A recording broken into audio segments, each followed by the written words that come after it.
سلطان محمود غزنوی کا دربار لگا ہوا تھا۔ دربار میں ہزاروں افراد شریک تھے، جن میں اولیاء، قطب اور ابدال بھی تھے۔ سلطان محمود نے سب کو مخاطب کر کے کہا کہ کیا کوئی شخص مجھے حضرت خضر علیہ السلام کی زیارت کرا سکتا ہے؟ سب خاموش رہے۔ دربار میں بیٹھا ایک غریب دیہاتی کھڑا ہوا اور کہا، میں زیارت کرا سکتا ہوں۔ سلطان نے شرائط پوچھے تو عرض کرنے لگا کہ 6 ماہ دریا کے کنارے چلہ کاٹنا ہوگا، لیکن میں ایک غریب آدمی ہوں، میرے گھر کا خرچہ آپ کو اٹھانا ہوگا۔ سلطان نے شرط منظور کر لی۔ اس شخص کو چلہ کاٹنے کے لیے بھیج دیا گیا اور گھر کا خرچہ بادشاہ کے ذمہ ہو گیا۔ 6 ماہ گزرنے کے بعد سلطان نے اس شخص کو دربار میں حاضر کیا اور پوچھا تو دیہاتی کہنے لگا، حضور کچھ وظائف الٹے ہو گئے ہیں، لہٰذا 6 ماہ مزید لگیں گے۔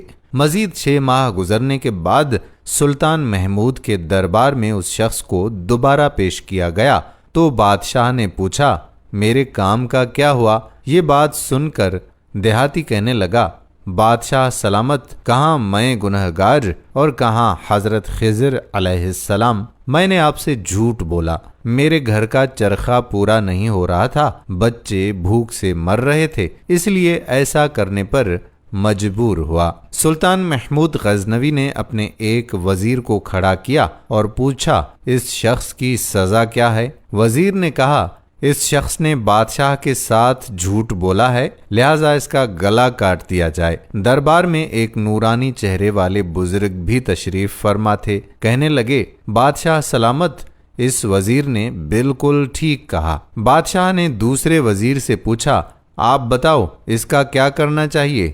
کہا، اس شخص نے بادشاہ کے ساتھ فراڈ کیا ہے، اس کا گلا نہ کاٹا جائے بلکہ اسے کتوں کے آگے ڈالا جائے تاکہ یہ ذلیل ہو کر مرے، اسے مرنے میں کچھ وقت تو لگے۔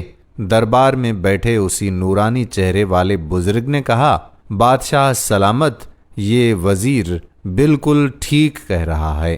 سلطان محمود غزنوی نے اپنے پیارے غلام ایاز سے پوچھا کہ ایاز تم کیا کہتے ہو؟ ایاز نے کہا، بادشاہ سلامت، آپ کی بادشاہی سے 1 سال ایک غریب کے بچے پلتے رہے، آپ کے خزانے میں بھی کوئی کمی نہیں آئی اور نہ ہی اس کے جھوٹ سے آپ کی شان میں کوئی فرق پڑا۔ اگر میری بات آپ مانیں تو اسے معاف کر دیں، اگر اسے قتل کر دیا تو اس کے بچے بھوک سے مر جائیں گے۔ ایاز کی یہ بات سن کر محفل میں بیٹھا وہی نورانی چہرے والا بابا کہنے لگا، ایاز بالکل ٹھیک کہہ رہا ہے۔ سلطان محمود غزنوی نے اس بابا جی کو بلایا اور پوچھا کہ آپ نے ہر وزیر کے فیصلے کو درست کہا، اس کی وجہ مجھے سمجھائیں گے؟